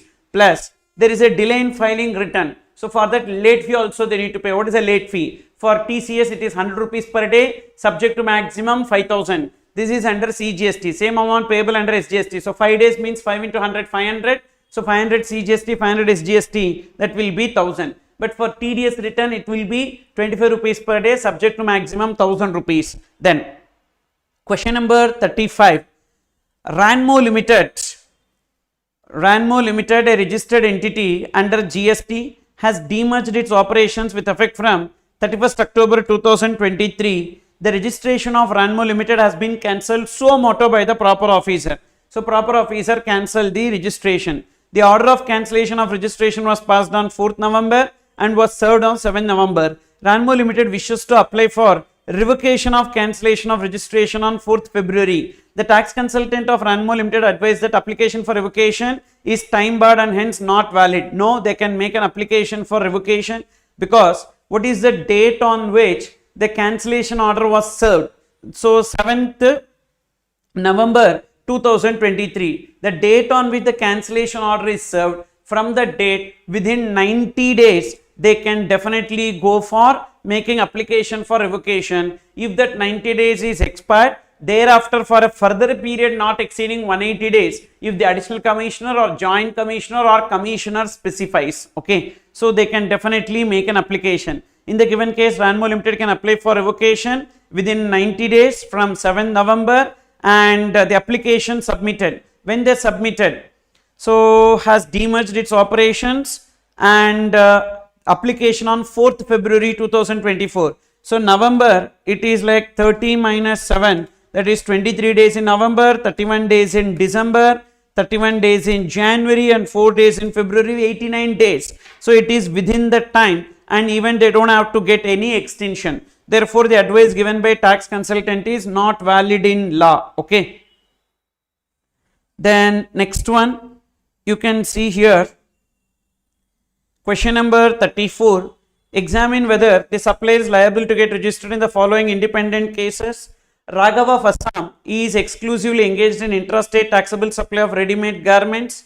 His turnover in the current financial year from Assam showroom is 28 lakhs. He has another showroom in Tripura with a turnover of 11 lakhs in the current financial year. So he is liable to get registered. So Assam and Tripura. So one of the state is in MMTN and taxable supplies are made. So the applicable limit will be 10 lakhs.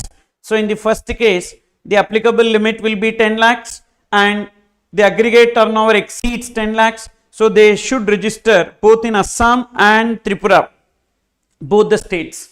Then second part, Pulkit of Panjim, Goa, is exclusively engaged in intrastate taxable supply of shoes. His aggregate turnover in the current financial year is 22 lakhs. So Pulkit of Panjim, Goa, so Goa, that too he is engaged only in supply of goods. So the limit will be 40 lakhs. Here it is 22 lakhs. So the limit is 40 lakhs, aggregate turnover 20 lakhs. So therefore he is not liable to get registered. So, sir, there is two columns by showing FCM inward. So FCM inward, there is no two columns, two rows. So that is like we need to write a note. Inward supply under FCM, we need to write a note that it will not come under RCM liability. It will be falling only under ITC, like that we need to write a note. Okay. Then any important rules we have to memorize. So you don't have to memorize the rules and all. Just remember the information that is sufficient. E-way bill alone is rule 138 you need to remember. In your Mighty 50 there is no question on extended warranty. Yes, it is there. It is there, I have given. Okay, on extended warranty properly check. Then Harshit of Himachal Pradesh is exclusively engaged in intrastate supply of pan masala. His aggregate turnover in the current financial year is 24 lakhs. So pan masala 40 lakhs limit is not applicable. So 20 lakhs limit only for certain goods. Tobacco and tobacco products, pan masala, and then we have even this ice cream, edible ice, then bricks and roofing tiles. We don't have 40 lakhs limit. It is 20 lakhs limit only if they are exclusively engaged in supply of those goods. So 24 lakhs. So they are liable to get registered. Third case, 20 lakhs is the applicable limit. So they are liable to get registered. Then 4, Ankit of Assam is exclusively engaged in intra-state supply of taxable services. His aggregate turnover in the current financial year is 25 lakhs. His aggregate turnover in the current financial year is 25 lakhs. Intrastate supply of taxable service and the applicable limit will be 20 lakhs. So applicable limit is 20 lakhs and therefore aggregate turnover exceed 20 lakhs. So they are liable to get registered. Then Sanchit of Assam is engaged in intrastate supply of both taxable and exempted service. His aggregate turnover is 30 lakhs. Both taxable goods and services, again the limit will be 20 lakhs only. So we will not get 40 lakhs limit. 40 lakhs limit we will be getting only if they are exclusively engaged in supply of goods. So here it is both goods and service. So 20 lakhs and they are required to get registered in this case. That is the answer for question number 34. Then while GTA paying tax at 5%, still RCM applicable for specified recipients. Yes. So 5% can be FCM or RCM. If the unregistered GTA is given, definitely it will be RCM. Only if the GTA is registered, they can opt for FCM. Otherwise, by default, it will be RCM. Okay. All the best day. Okay, da. For you also, all the best, da. So, question number 33. Measures T is a registered dealer of Andhra Pradesh trading in different types of machinery and its related different types of services. Their aggregate turnover for the preceding financial year for sale of machinery was 1.32 crores. It was first year, so they had not started for providing service related to machinery. From financial year 23-24, they are planning to provide repair and maintenance service of 6.2 lakhs, for which they have to purchase some raw material of 5 lakh from other state. From the information given above, examine whether T can opt for composition scheme. Basically, they are doing business in Andhra Pradesh, within Andhra Pradesh, and that too their turnover does not exceed 1.5 crores. So definitely they can opt for composition scheme under 10.1. And from financial year 23-24, they wanted to provide repair and maintenance services. So what was the turnover during the previous year? 22-23, 1.32 crores into 10%, that is 13,20,000 or 5 lakhs, whichever is higher. They can provide services up to 13.5 lakhs, 13.2 lakhs, 13.2 lakhs, and their service is only 6.25 lakhs. Yes, happily they can provide the services and they can continue to pay tax under composition scheme 10.1 itself. And what is that? They are doing trading. So for trading, they need to pay 1% of taxable turnover. Even for this services, maintenance service also, they need to pay 1% of taxable turnover. Okay. Then Is aerated water included in the notified goods pertaining to registration? No, it is only for composition scheme. In composition scheme only, manufacturer of certain notified goods cannot opt for composition scheme. That is number 1, ice cream, edible ice, pan masala, tobacco and tobacco products, aerated waters and bricks and roofing tiles. But this aerated waters is not there in registration. For registration, except that everything else is there. And in registration, any supplier of goods, either manufacturer or trader, both. Okay. Then next, and GTA will get ITC, sir. Why GTA will get ITC? See, GTA is unregistered. How they will take ITC? Unregistered person cannot take ITC. If GTA is registered and if they are paying 12% under FCM, then only they can take ITC. Otherwise, they cannot take ITC. Okay. Then next one, question number 32. As per CGST Act, Vishnu Limited was not mandatorily required to get registered. However, it opted for voluntary registration and applied for registration on 12th February 2024. Registration certificate has been granted by department on 24th February. Vishnu Limited is not engaged in making interstate outward taxable supplies. So basically, they have to get registered. They are liable to get registered and they got the registration. No, voluntary registration. Voluntary registration 24th February 2024 only they got voluntarily registered, and before the date closing stock should be taken, and before the date closing stock, capital goods they cannot take ITC because under 18(1)(b) they cannot take ITC on capital goods. They can take ITC only on inputs as such held in stock, inputs in WIP, inputs in FG, but not on capital goods. So then inputs contained in finished goods in stock were procured on 13th February 2023. Can they take ITC with respect to this? No, because it is beyond 1 year. So all the ITCs they can take on closing stock provided the goods are purchased within 1 year prior to the closing stock date. So here 13th February 2023, so they cannot take ITC. Value of inputs received on 10th October 2023, yes, it is within 1 year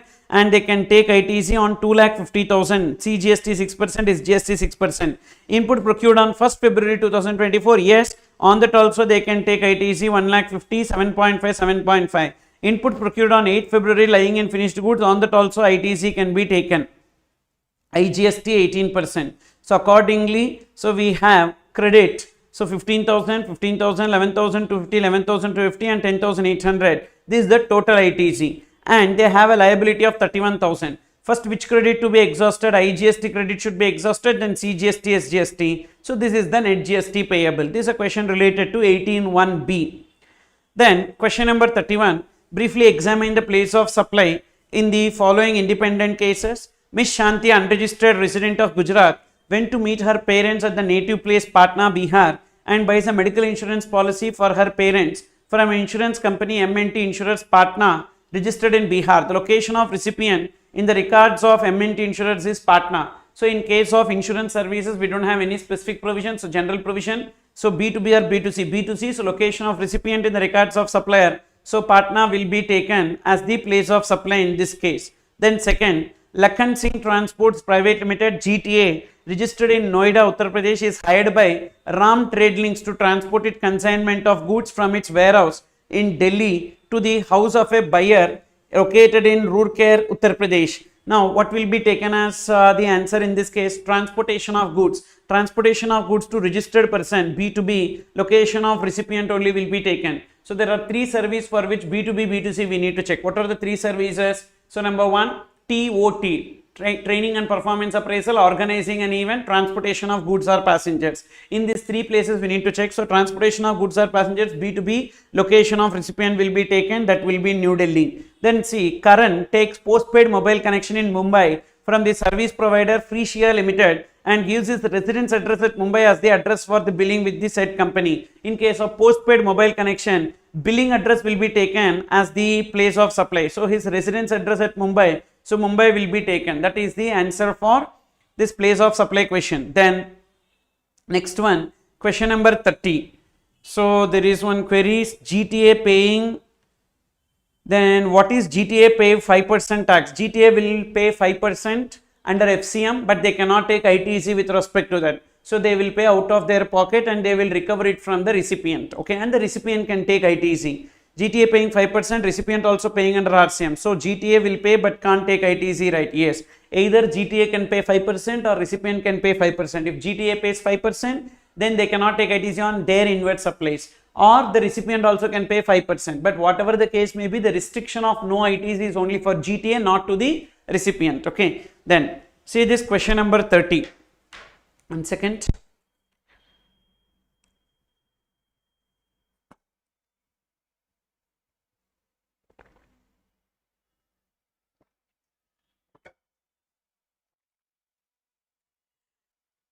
Royal Sweet Company Delhi, a registered supplier, has furnished the details of the following few transactions which took place in November.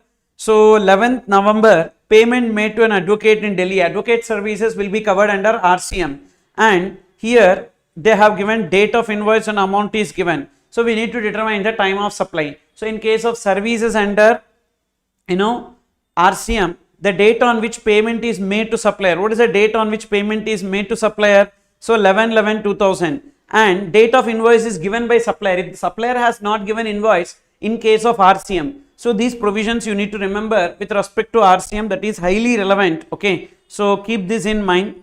So first, in case of RCM, what are the points that you need to keep in mind? So listen. So we have a concept of self invoice, etc. and all. That's why I am discussing. So whenever you see RCM, there are certain points that you need to keep in mind. Okay. What are those points? So first let me write, and then you can take a screenshot with respect to this. So what are the points you need to remember for RCM? First one, so supplier is registered, supplier will issue invoice. Okay, supplier is registered, then supplier shall issue invoice. Supplier shall issue invoice. Okay, what if supplier is unregistered? Suppose if the supplier is unregistered, then recipient should give invoice. Recipient shall issue invoice. This concept is known as self invoice. Okay, this concept is known as self invoice. And when supplier is registered, what is the time limit by which they need to give invoice? Regular time limit. They will be issuing invoice in the regular time limit. But when recipient is issuing invoice, what is the time limit within which the invoice needs to be issued? So within 30 days from the date of receipt of goods or services. Within 30 days. See, when supplier is issuing invoice, regular time limit for issuance of invoice, whatever time limit. That is in case of goods, supply involves movement of goods at the time of removal, supply does not involve movement of goods at the time of delivery, that one. Services means 30 days or 45 days, like that one. So, but in case when supplier is unregistered, recipient shall issue invoice within 30 days from the date of receipt of goods or services. From the date of receipt of goods or services. Okay. Then next part what we need to know is the time of supply. What will be considered as time of supply in case of RCM? Again we need to see invoice by supplier. If the invoice is given by supplier, we need to take time of supply as date of payment to supplier. Whenever we are making payment to supplier, that should be taken date of payment to supplier. B, 61st day from date of invoice. 61st day from date of invoice, whichever is earlier will be taken. This is when, in case if the invoice is given by supplier. What if the invoice is not given by supplier? Invoice is by recipient. If the invoice is by recipient, then the time of supply will be A, no change, date of payment to supplier. Whenever the payment is made to supplier, date of payment to supplier, or B, date of invoice to supplier. Date of invoice, which invoice? Self invoice. Date of self invoice to supplier. Date of self invoice to supplier. Whichever is earlier will be taken. Date of payment to supplier or date of self invoice to supplier. Date on which self invoice is issued to supplier, whichever is earlier will be considered as the time of supply. This is okay. Then when they can take ITC, whenever they issue they can take ITC. Okay. So fourth point that we are trying to understand is with respect to ITC component. When will they be able to take ITC? Invoice by supplier. If invoice is given by supplier, when they can take ITC? Regular time limit. Regular time limit means what? So regular time limit means all the conditions should be satisfied for availment of ITC. Okay. And whereas if invoice by recipient, that is self invoice. If invoice is given by recipient, when the ITC can be taken? So date of invoice is relevant. Date of invoice is relevant for ITC. For example, if the invoice is given in Jan, then Jan month only they can take ITC. If the invoice is given in Feb, then Feb month only they can take ITC, like that. So invoice is given by recipient, date of invoice is relevant for ITC availment. Okay. So for ITC availment, these are the points that you need to keep in mind. So please take a screenshot of this. So this is the very important area that you need to keep in mind, because these are the points based on the latest update. This can be tested in exam. Okay. So here what you need to check is that here the invoice is given by supplier. As the invoice is given by supplier, so we need to take normal. What is that normal? Date on which payment is made to supplier or 61st day from the date of invoice. Date on which payment is made to supplier is 11/11 and 61st day from the date of invoice is 6/9. Whichever is earlier, time of supply will be 6/9. Second case, so date on which payment is made to supplier is 20/11, because this is sitting fees to director. Definitely it is also RCM only. Date on which payment is made to supplier 2011 and 61st day from the date of invoice will be 15/12. Whichever is earlier will be 2011. So 2011 will be taken as the time of supply, and accordingly we need to write the answer. So 6/9 and 2011. But here, as their time of supply is 6/9, but they are making the payment of GST for November month, definitely they need to pay the interest. Accordingly, we need to do the interest computation also in this question, so that you keep in mind. This is the answer for this question number 30. Then next one. So I'll also take a screenshot of it so that it will be useful for you to share. Whenever required, I'll share with you. Then next one.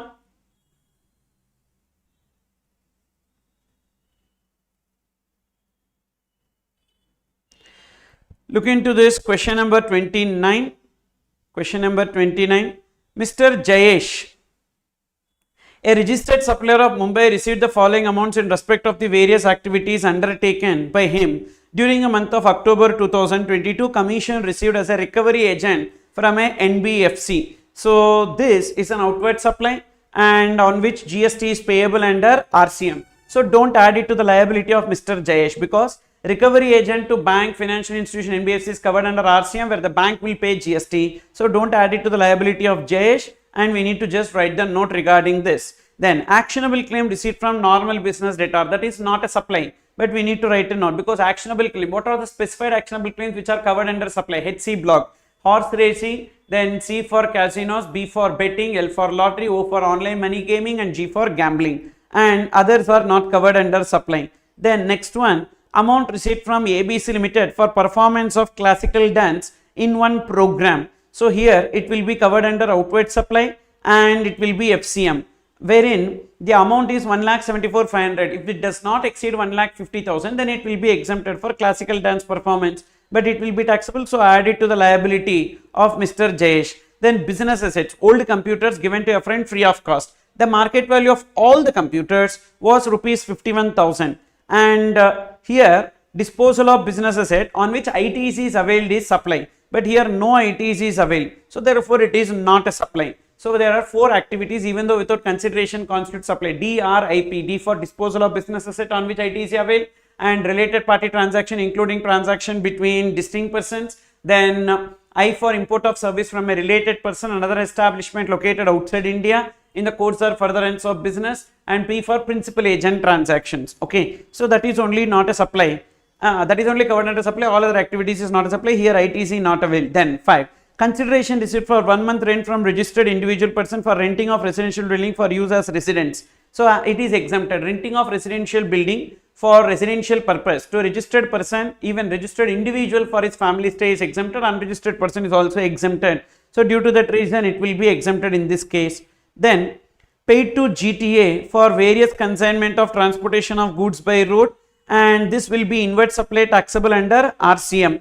So therefore, here that will added to their liability. So what is the value on which GST payable? 1,89,600. So covering the exemptions and supply, they can make a question like this. Then look into the next question, question number 28. Muscat Motors Private Limited, hereinafter referred to as MMPL, a dealer of motor vehicles registered in Udaipur, Rajasthan, has given an ex-works contract to Ganesh Traders registered in Ahmedabad, Gujarat, for manufacturing 10 units of pickup vans. Ms. Messrs. Ganesh Traders manufactured the vans and handed them over to the transporter on behalf of MMPL on 29th April, and delivery of its part is complete at its factory gate in Ahmedabad. Further, it raised invoice for all 10 pickup vans on the same day. So this particular question is related to handing over the goods on ex-works price. So the price of the vans ex factory was 10 lakhs. So we have a deemed delivery concept. What is a deemed delivery concept? Whenever the goods are handed over to the third person on the instructions of the registered recipient, so then based on the date on which the third person has received the goods, the registered person also has received the goods, and they can take ITC with respect to that. So here, as it is a ex-works contract,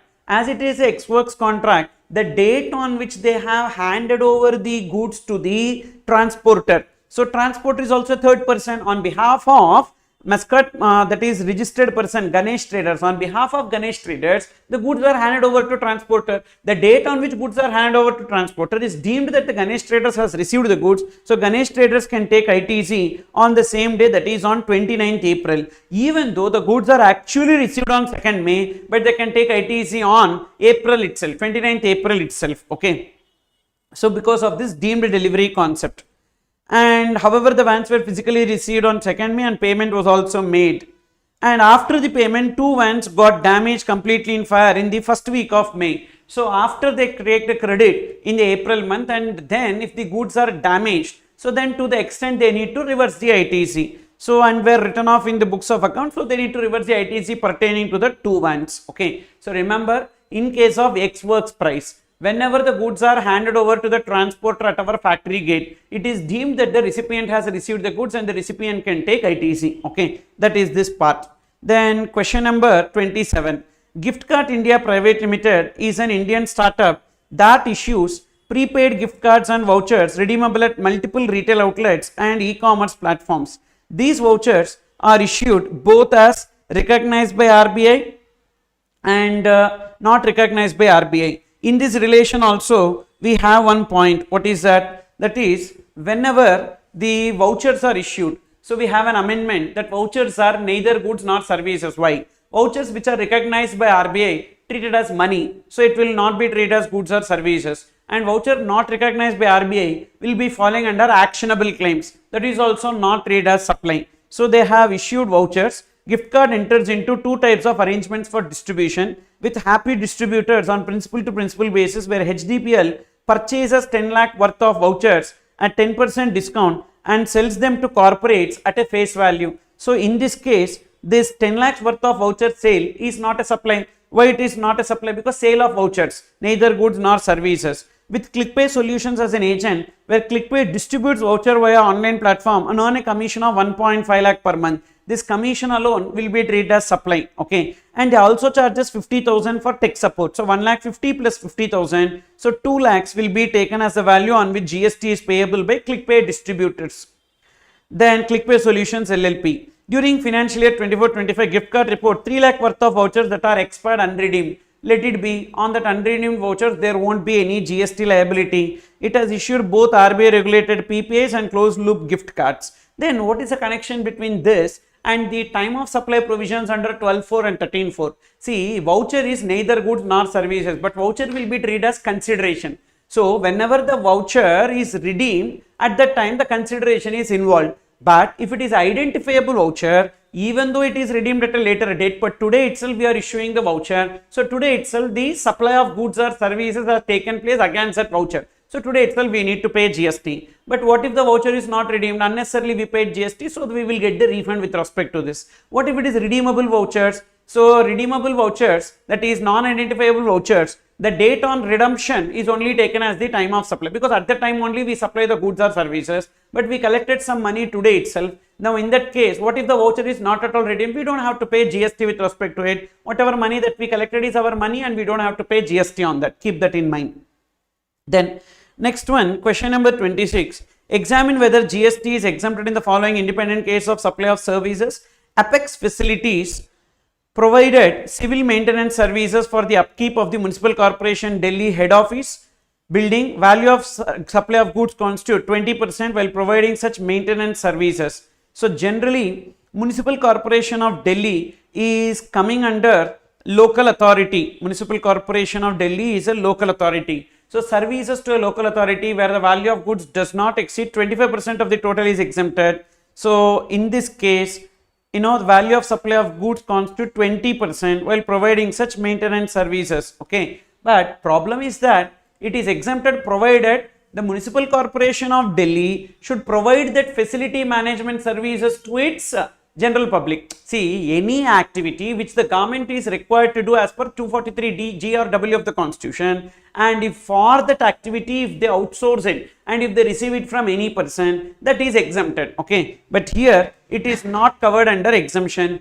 because even though the value of goods does not exceed 25%, but that Municipal Corporation of Delhi is not required to perform these activities under Article 243G or 243W of the Constitution. That is this. Then Talreja and Talreja firm of advocate provide legal service to state government, exempted, because advocate services to government is exempted. Then BLF Mall Noida provides service by vehicle parking to general public, taxable, we don't have any exemption. Service provided by private transport operator to Scholar Boys Higher Secondary School, so that is exempted, because transportation service to category 1 education institution is exempted. Then next one, question number 25. Skyline Constructions Private Limited, a registered real estate developer in Delhi, enters into lease agreement with Delhi Development Authority in April 2025 for acquiring a plot of land on long-term lease, 99 years, for commercial development. Can you please explain few topics which they try to confuse in question? That is what I am explaining. All these questions are the areas where you will get confused. So believe in me and follow this. These are all the areas. There is nothing like that specially I need to explain. All those things are included in these questions. These are the areas where they can twist it. Okay. So Skyline Constructions Private Limited, a registered real estate developer in Delhi, enters into a lease agreement with Delhi Development Corporation, Delhi Development Authority in April 2025 for acquiring a plot of land on long-term lease, 99 years, for commercial development. Okay. DDA raises an invoice of 50 lakhs as upfront lease premium. Skyline Constructions intends not to pay GST and RCM. Basically, remember, any service provided by government to business entity is only covered under RCM. But here, Delhi Development Authority is not government. It will be covered under government authority. And we know that any service provided by government authority will be exempted. That is the answer for this. Then next one. Question number 24. Urban Stay Private Limited is an e-commerce operator facilitating short-term accommodation services through its platform. A notified service under section 95 of the CGST Act in the month of April 2025. It has provided the following transactions. So booking charges for homestays provided by unregistered persons through the platform, 10 lakhs, rate of GST 12%, and platform usage fees charged to property owners, so commission, and advertising space sold on website to brands. Now in this case, if you observe, what happens is that, so on this 10 lakhs only they need to pay GST under 95. Why? Because accommodation services by unregistered person, e-commerce operator is required to pay GST under 95. So for payment of this 10 lakhs into 12%, 1,20,000, they cannot use ITC. They have to pay only through cash ledger. Whereas the other activities of e-commerce operator like platform usage fee and advertising space, on that they can pay GST using credit ledger as well as cash ledger. And they have some inward supplies. Google Ads, and marketing services. Won't it come under OIDR service? Yes, but it is not RCM. Why? Only import of OIDR service is RCM, but it is not that, which is within the country. So office rent, laptop, cloud server subscription, all these things GST paid can be taken as ITC. Food and catering alone is blocked credit. Now they have a ITC of 63,000. Can they use 63,000 for payment of 54,000? Yes. Still they have excess credit. Can they use it for payment of 1,20,000? No. Because remember, GST under 9.5 should be paid only through cash ledger. We cannot use input tax credit for payment of this liability. Okay. Then question number 23. Regal Foundation of Commerce organized a business summit in Surat, Gujarat, in which all the startups were invited to pitch their business ideas. Pandit Jewelers Limited, Private Limited, registered in state of Maharashtra, sponsored the summit and paid a sponsorship fee of 1,50,000 to Regal Foundation of Commerce. You are required to determine who is the person liable to pay tax if Regal Foundation of Commerce is a body corporate. So if the supplier is body corporate, supplier only will pay GST. Okay. And if Regal Foundation is not a body corporate, then we need to check recipient. And as a recipient here is like a body corporate, it will be RCM. So if supplier is body corporate, no doubt FCM. If supplier is other than body corporate and the recipient is body corporate or firm, then it will be RCM. Otherwise, it will be FCM only. Then next, question number 22. That is Mr. Rahul Mehra availed a car loan of rupees 12 lakh from HDFC Bank Limited on 10 January 2024. The loan agreement clearly specified that timely EMI payment of 5th of every month was a material term. Rahul defaulted on his EMI for April and May 2024. As per RBI circular dated 18/8, HDFC Bank levied a penal charge. Yes, these penal charges will be treated as liquidated damages. Related to liquidated damages, usually you get confused, so please remember carefully. Liquidated damages, check first, is it compensatory in nature? What is compensatory means? Means there is no possibility of performance. There is no possibility of performance for which one person will pay the other person some amount as compensation. That compensatory in nature is not treated as consideration and not taxable. Suppose if it is penalizing in nature, that is to discourage a person. To discourage a person from doing such act in future, if that is levied, then it is penalizing the person. Then also it is not treated as consideration, it will not be taxable. In other cases, it will be treated as consideration and the taxability depends upon the principal supply. So here, what happened is that they levied a penal charge of 1,500 rupees per default. Penal charges levied by banks will be not treated as consideration, it will not be taxable. Okay. So he defaulted EMI, and for which a penal charges of 1,500 per default 3,000 rupees. So the 3,000 rupees is not treated as consideration. Simultaneously, for credit card, they will not levy penal charges because this clarification is not for credit card, only for loans. For credit card, they will be levying normal charges, etc. That will be taxable. So for credit card with Bajaj Finance, he delayed the credit card bill payment, for which they levied a late payment charge. That will be taxable. We don't have any exemption with respect to this. This circular also not applicable in that case. The circular is not applicable for credit cards, etc. So this 750 will be taxable. Then next one, question number 21. So you can see here, ABC Insurance Limited, a registered insurer in Maharashtra, is engaged in providing insurance services. During the current financial year, the company entered into following transaction. ABC Insurance Limited entered into co-insurance agreement with XYZ Insurance, where ABC Insurance is the lead insurer. Remember, when a lead insurer is receiving the premium and sharing that premium with the co-insurer, the premium received by co-insurer is not a supply. The insured Gayatri Industries pays a total premium of 50 lakhs, which is apportioned by lead insurer ABC Insurance Limited between itself and XYZ in the ratio of 60:40 for the insurance service jointly supplied by them to Gayatri Industries. ABC Insurance Limited agrees to discharge entire GST liability on the full premium received. So in that case, on entire 50 lakhs, ABC Insurance will pay GST, so that the XYZ Insurance, whatever share of 40% received by them is not a supply.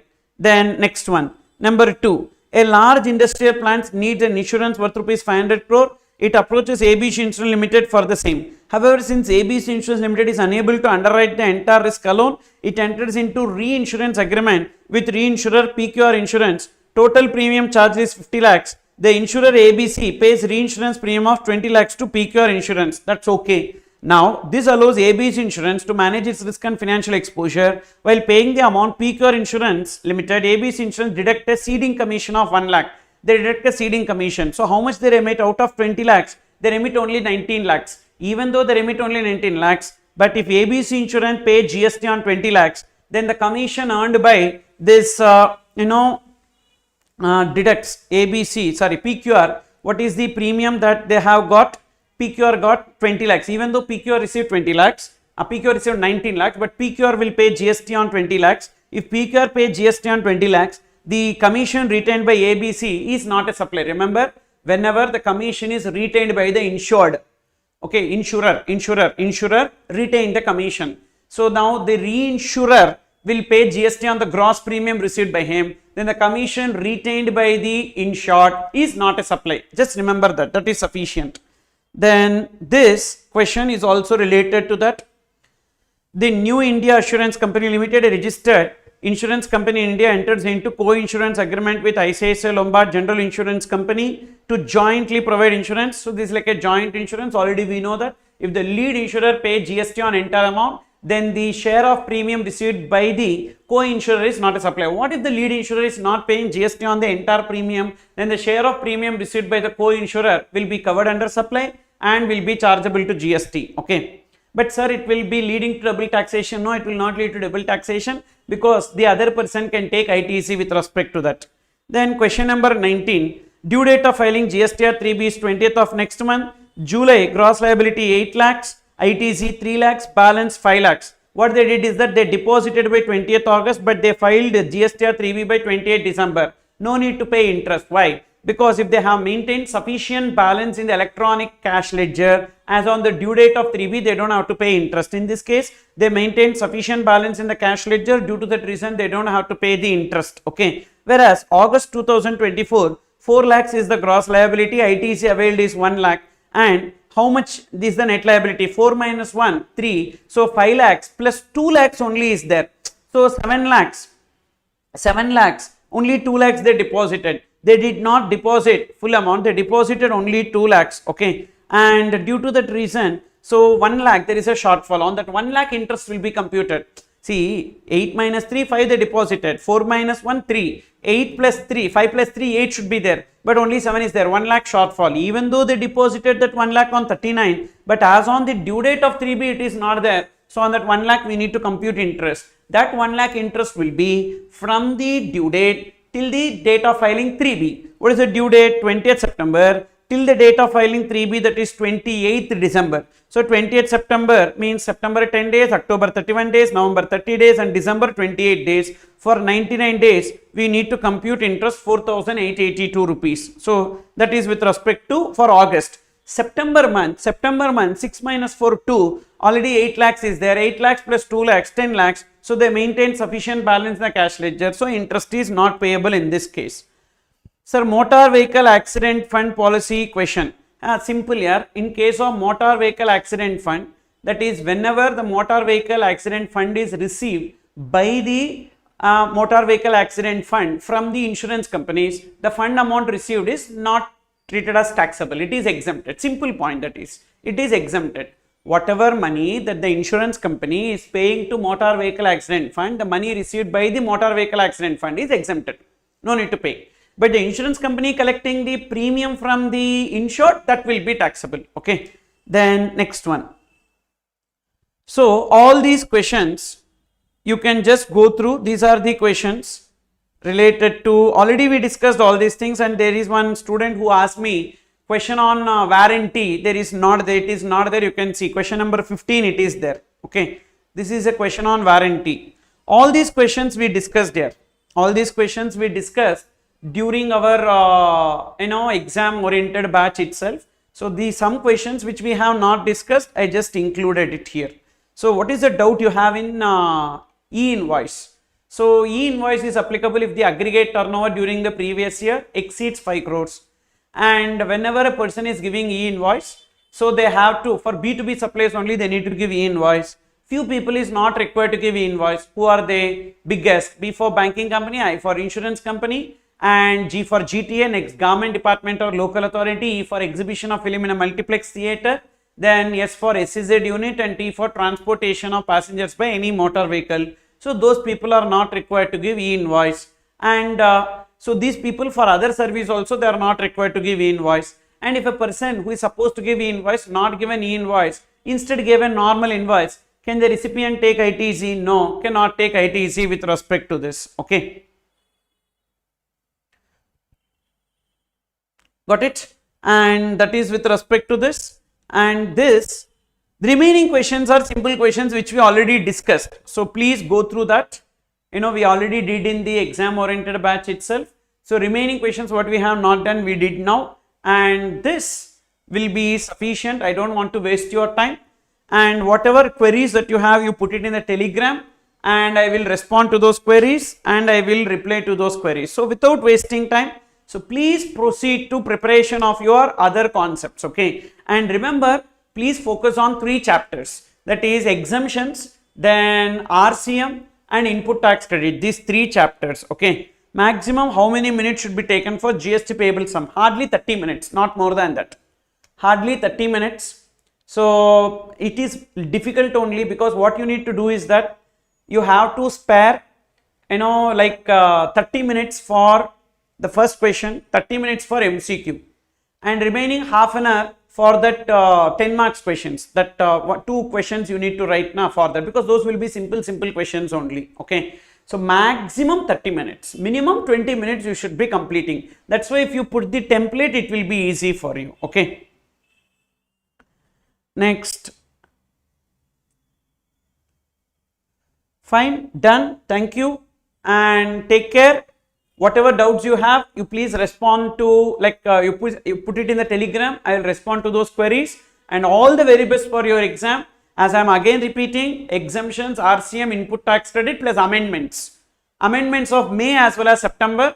You please prepare and go. Definitely you will be getting this Mighty 50 also. We did, so that is sufficient. You just focus on other things. Okay, thanks a lot. Take care and all the very best for your exam. My prayers are always there with you. Take care.